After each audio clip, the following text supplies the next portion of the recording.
Somewhere in this region of the world, this snake's about to jump from 90 feet up in a tree. Not because it's suicidal, but because it can fly. That's definitely proof that even snakes get tired of ground traffic. Oh, by the way, that snake is your mom, and there she goes. Grain. You've picked quite the moment to hatch, just in time to witness her one-way flight to a permanent child-free vacation. You're now on your own with your siblings with absolutely no instruction for what comes next. I hate to tell you this since you can't even crawl right, but your first flying lesson starts right now. And by lesson, I mean one flight attempt where it's a race between your instincts and gravity, and second place is not an option. Your siblings volunteer as test pilots. They're going to demonstrate how it's done. Okay, maybe not him. That's one way to meet the ground. Well, I guess being born with the ability to fly doesn't mean being born with the ability to land. This sibling appears to have mastered the basics. Well, here goes nothing. Might as well follow him to that branch. That's a proper J-shape hang, meant to be your launch position, not just a dramatic pose for your last selfie. And? Wow. It's your turn now. Your muscles tense up for your first diving competition, except the pool's about 90 feet of pure air and your only safety net is, well, there isn't one. No pressure, but those dots circling above are eagles, and they're not exactly here to welcome you to the neighborhood. Apparently this wasn't challenging enough already. Mother Nature really has a sense of humor today. Well, YOLO. Look at that. Those spreading ribs of yours just turned you into a living pancake, doubling your body size. You're doing this slick S-shaped dance through the air. Not because you're panicking. Okay, maybe a little, but... Oof, that was close. As I was saying before we were so rudely interrupted, those side-to-side movements aren't just for dodging your responsibilities. You're basically swimming through the air to keep your stability and precisely change direction to dodge predators and obstacles. Physics is wild. Your body instinctively starts to slow down as you approach your target branch. Good thing, because this landing needs to be more calculated than a pro chess move. Except checkmate here means death. Congratulations, you didn't die. So far. But let's rewind about 20 million years to see how we got here. Your great-great times a million grandparents weren't exactly the aerial acrobats you are today. Back then, life was simple. Climb trees, eat stuff, try not to become stuff that gets eaten. When they needed to move between trees, they had two options. Take the long way around or experience the excitement of falling and see what happens. The ground wasn't any friendlier back then. Monitor lizards have been running the same all-you-can-eat buffet for millions of years. At some point, some of your ancestors got creative during their falls. Most of the time it didn't work, but sometimes they got results. The ones who figured out this trick had a slightly better chance of not becoming lunch, and that's where your genes were starting to take notes. Fast forward through a few million years of trial and error, and your ancestors' ribs started spreading wider. Their scales got more flexible, and their bodies learned that sweet S-shaped wiggle. Somewhere between 10 and 5 million years ago, these evolutionary happy accidents became the family business. Those who couldn't spread their ribs got their branch of the family tree pruned, while the ones who mastered the art of not dying kept passing on their genes to the next generation. So here you are, millions of years of evolution compressed into one sleek aerodynamic package. Time for you to discover that genetic heritage that those countless ancestors fought so hard to pass down to you. Life up here follows one simple rule. The ground is lava. Monitor lizards, civets, and larger snakes patrol below. They play a fun game called Catch the Falling Snake, so landing there is... Actually, better not to think about this for now. Let's be honest, your first few flights are pure chaos theory in action. Near misses, accidental successes, and definitely some moments that would have gone viral if snakes had smartphones. Which they don't. Each landing teaches you something new, like how to read the wind and where to aim your next jump. Everyone else sees trees. Flying snakes see a network of highways where every branch is an exit and every gap is an express lane. The higher the branch, the better the spot, at least according to your current real estate checklist. Though, unlike real estate agents, your competitors are perfectly fine with eating you if you get too close to their property.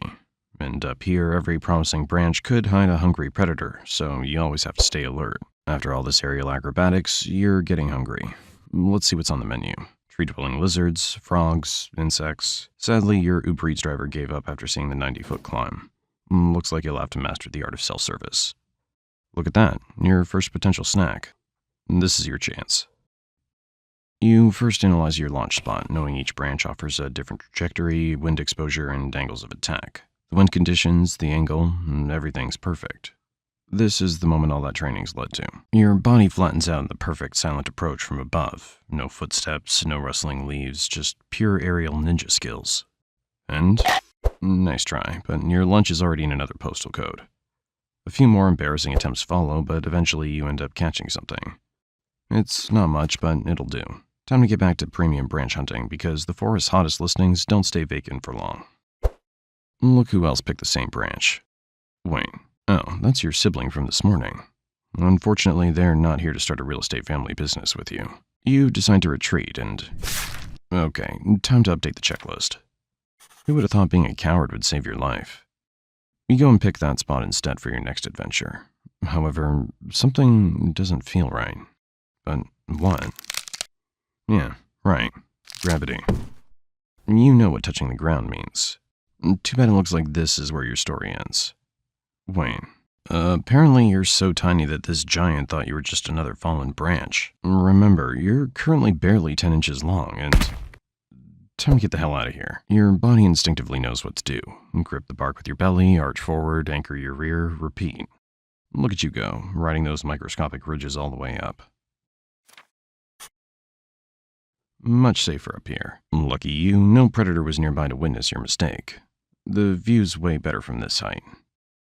As weeks pass, your routine consists of hunting during the day and cozying up in tree hollows during the night. Each season brings different winds, and you've learned to adjust your flight patterns accordingly. 2 years later, you've turned into a fully grown adult flying snake. You're now 40 inches long and have upgraded your diet, from whatever crawls slowest to premium aerial delicacy. Not only that, but you can now glide up to 330 feet in optimal conditions. For every story you drop, you're covering 3 stories forward, outpacing many winged flyers in pure glide efficiency.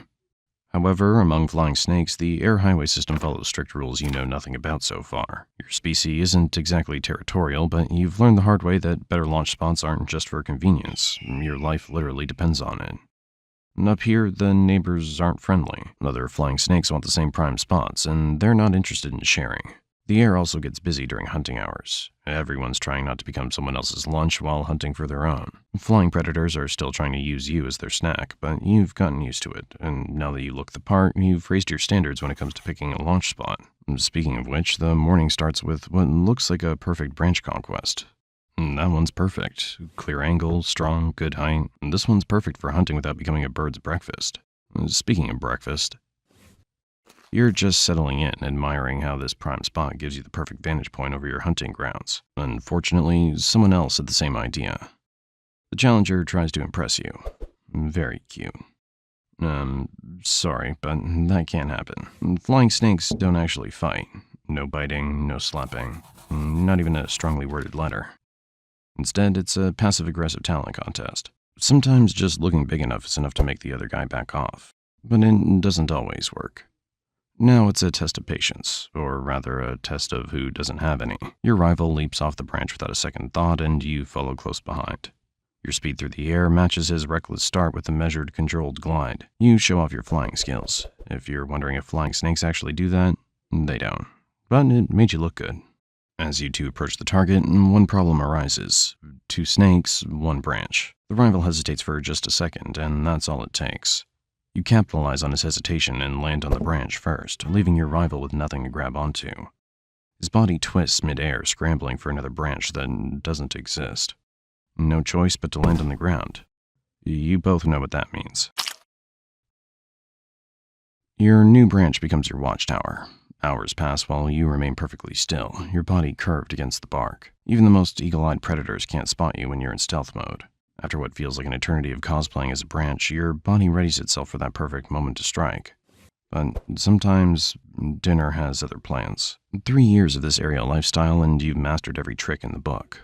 Or so you thought. Surviving this far comes with a perk. Mating season's arrived, and those gliding skills are about to come in handy. Speaking of which, there she is. A female paradise-flying snake, casually draped over a branch like she's posing for Snake Vogue. But not so fast. You've got some competition. Like everything else in a flying snake's life, violence is not an option. Instead of engaging in brutal fights, you'll compete through displays of agility to impress the female. The goal is to discourage rivals under the silent judgment of the female who might not even stick around for the whole performance. One by one, males show off their best aerial skills. It's your turn. You spread those ribs, making yourself look like a flying carpet that has ambition. The key is confidence, or at least faking it till you make it. Finally, after what feels like an eternity of aerial performances, she makes her choice. It's not you. Off they go to their love nest. Sorry, bud. But wait, it's not over. You've caught another female's attention. That's the good part of being polygynous. The female doesn't matter since you'll mate with many of them anyway. 15 minutes later, your genes are secured, so you do exactly what any responsible flying snake soon-to-be father would do. Absolutely nothing and leave. But let's assume you're a female instead of a male. You're on your own now for the next 3 months of carrying the next generation of aerial acrobats. During this very vulnerable period where your entire genetic legacy is at stake, you have a brilliant survival strategy planned, maintaining your daily near-death experiences. You actually keep your normal routine as if nothing happened, hunting, basking, and moving through the canopy while avoiding predators. Hopefully, 3 months later, you're still alive and your 12 eggs are fully mature. So you start scouting for a safe and hidden spot. This place is perfect. For the next 20 minutes, you deposit your clutch. How wonderful. In about 2.5 months, your kids will finally hatch, but you won't be there to see them. Remember that touching moment when you saw your mom take off right after you hatched? That was a lie. It wasn't your mom. You see, female flying snakes don't have the patience to wait 80 days, and before eggs even start to incubate on their own, you're gone. And time flies when you're not becoming bird food. You're now 8 years older, and those spectacular aerial maneuvers aren't quite what they used to be. Your muscles don't snap into that perfect J shape like they once did. Remember those 330-foot glides? Now they're more like cautious hops between branches. According to your new flight manual, shorter distances means fewer chances to become someone's lunch. Your hunting strategy's evolved. The good news is those slower tree frogs don't see you coming. The bad news is neither do you. The young snakes have now claimed the penthouse branches, pushing you down to the middle floors. But the rent's cheaper and your neighbors are mostly retired woodpeckers and old flying snakes just like you. Your daily routine now consists of finding the perfect ambush spot and staying there. Not as a hunting strategy like it used to, but because you don't have the choice. You now avoid those superior hunting branches you used to compete for, as the new generation doesn't appreciate your vintage gliding techniques. Today starts like any other. You're eyeing a particularly plump tree frog on a nearby branch.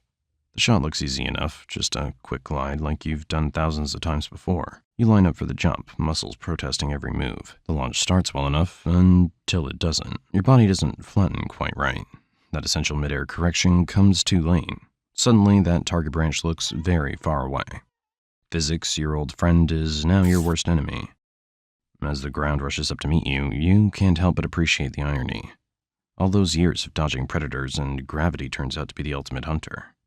Those dots moving below aren't welcoming party members, and you're about to be the guest of honor at a very different kind of party. So, after all, it wasn't a lie. The ground is indeed lava.